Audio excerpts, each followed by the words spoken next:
Hello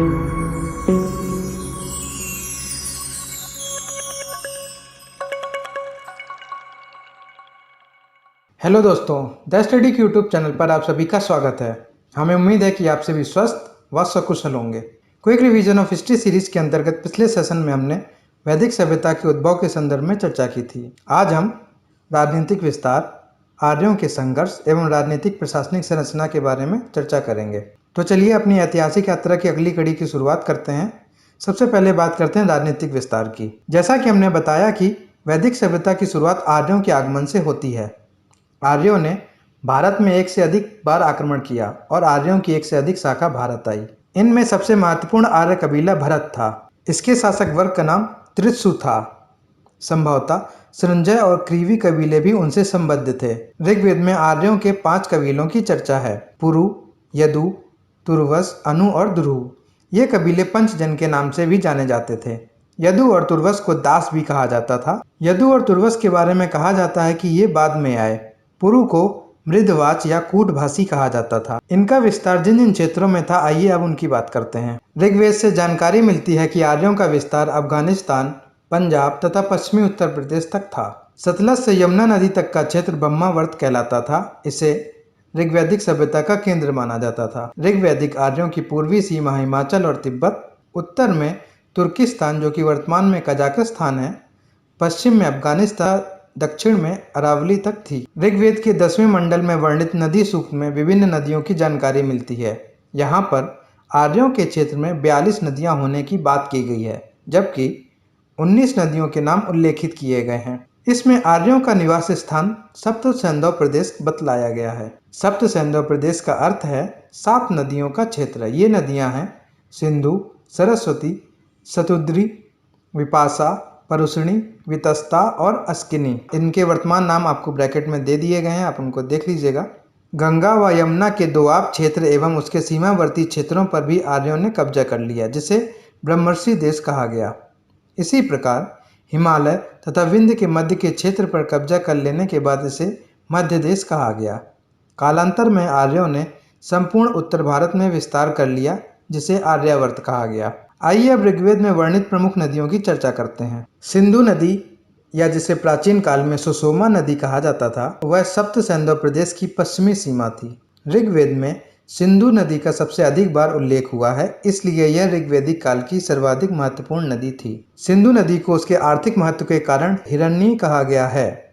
यह परावर्त अर्थात अरब सागर में गिरती थी। त्रिष्टमा सिंधु की सहायक नदी थी। कुरुमु, गोमती, कुभा और सुवास्तु पश्चिमी किनारे से सिंधु की सहायक नदियां थीं। आप लोग ये देख लें कि इनके जो वर्तमान नाम है वो भी आपको ब्रैकेट में दे दिए गए हैं। पूर्वी किनारे से सिंधु की सहायक नदियां वितस्ता यानी झेलम, अस्किनी यानी चिनाब, परुष्णी यानी रावी, शतुद्री यानी सतलज और विपाशा यानी व्यास थीं।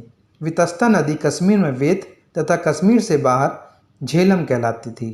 यह पश्चिम की ओर से पंजाब की पहली नदी थी। विपाशा नदी के तट पर ही इंद्र ने उषा को पराजित किया था तथा उसके रथ के टुकड़े टुकड़े कर दिए थे। इसका उल्लेख 2 बार हुआ है। परुष्णी का नाम राज्य युद्ध से जुड़ा हुआ है। यह इसके तट पर लड़ा गया था। ऋग्वेद में सरस्वती नदी को सबसे पवित्र बताते हुए इसे माते तमा, नदी तमा एवं देवी तमा कहा गया है। इसी नदी के तट पर वैदिक ऋचाओं की रचना हुई थी। यह नदी अपने मार्ग में कहीं कहीं अदृश्य हो जाती थी। पंचविश और जैमिनीय उपनिषद में इस नदी के लुप्त होने के स्थान का नाम विनसन बताया गया है। दृश्यद्वती नदी सिंधु समूह की नदी नहीं थी। यह ब्रह्मावर्त का पूर्वी एवं दक्षिणी किनारा थी।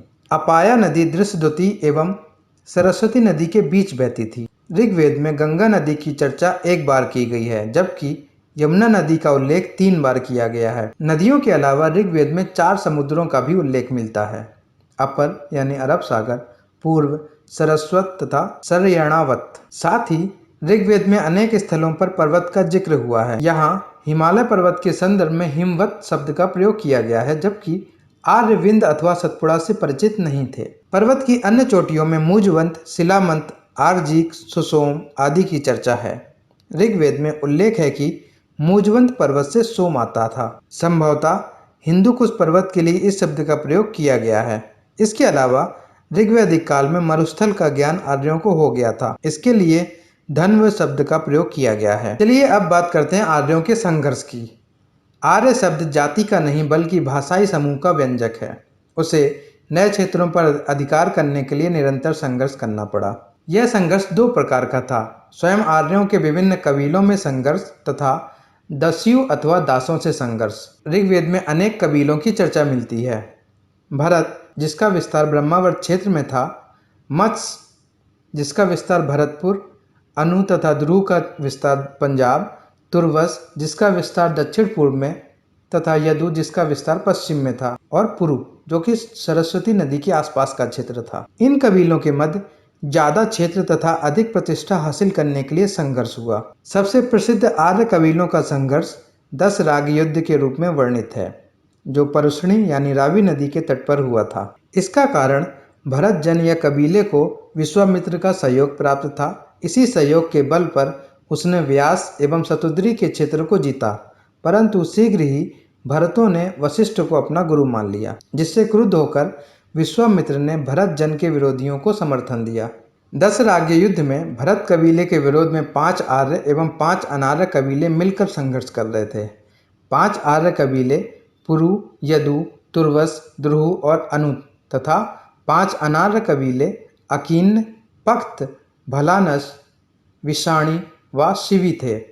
इन 10 कबीलों ने परुष्णी नदी को मोड़ने का प्रयास किया था, जिसके कारण युद्ध हुआ। इस युद्ध में भरत कबीले के राजा सुदास की विजय हुई। आर्यों का संघर्ष दास, दस्यु अथवा पणि नामक अनार्यों से भी होता था। दस्यु को अनसा यानी चपटी नाक वाला, अकर्मण यानी वैदिक कर्मों में विश्वास न रखने वाला, अयज्ञवन यानी यज्ञ न करने वाला, अदेवयु यानी वैदिक देवताओं में विश्वास न करने वाला आदि कहा गया है।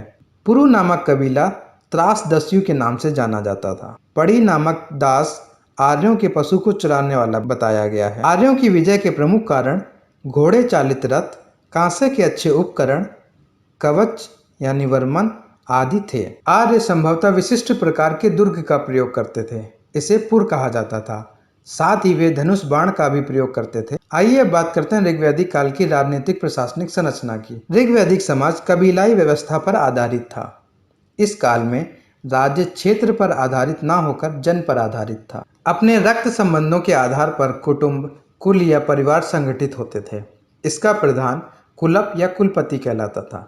इस समय कुल या कुटुंब प्रशासन की सबसे छोटी इकाई थी। विभिन्न कुलों से एक ग्राम बनता था। ग्राम का प्रधान ग्रामणी कहलाता था।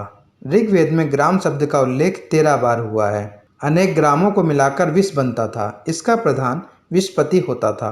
ऋग्वेद में विश्व का उल्लेख 170 बार हुआ है। अनेक विषयों का समूह जन या कबीला कहलाता था, जिसका उल्लेख ऋग्वेद में 275 बार हुआ है। कबीलों का शासन उसके प्रधानों द्वारा किया जाता था, जो राजा कहलाता था। राजा को जनस्य गोपा भी कहा जाता था। इसके अलावा राजा विषामपति, गोप्ता, गोपपति आदि उपाधियां भी धारण करता था। कबीले के लोग स्वेच्छा से राजा को एक कर देते थे, जिसे बलि कहा जाता था। ऋग्वैदिक काल में प्रशासन का लोकप्रिय स्वरूप राजतंत्रात्मक था। साथ ही कुछ गैर राजतंत्रात्मक राज्य भी थे, जिन्हें गढ़ कहा गया है। इसका प्रमुख ज्येष्ठक या गणपति होता था।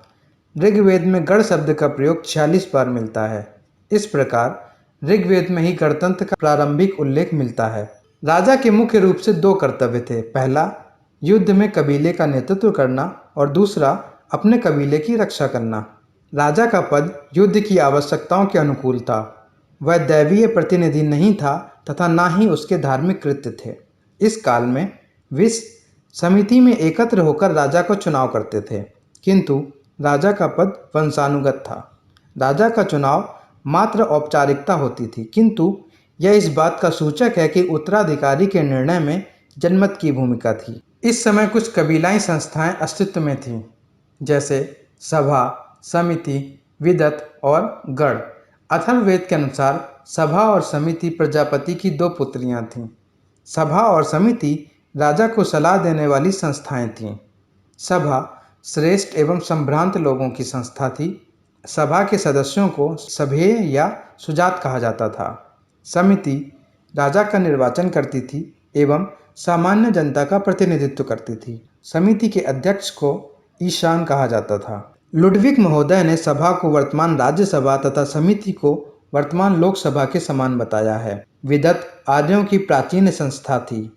ऋग्वेद में सभा और समिति की अपेक्षा विदत का उल्लेख सबसे अधिक बार हुआ है।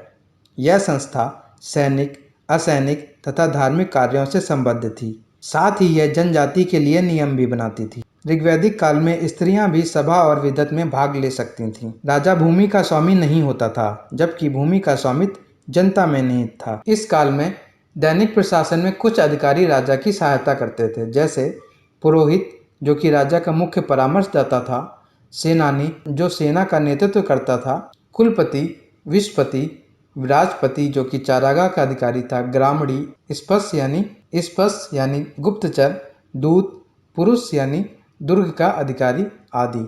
राजा कोई नियमित स्थायी सेना नहीं रखता था, लेकिन युद्ध के समय वह स्वजनों या नागरिकों की सेना संगठित कर लेता था।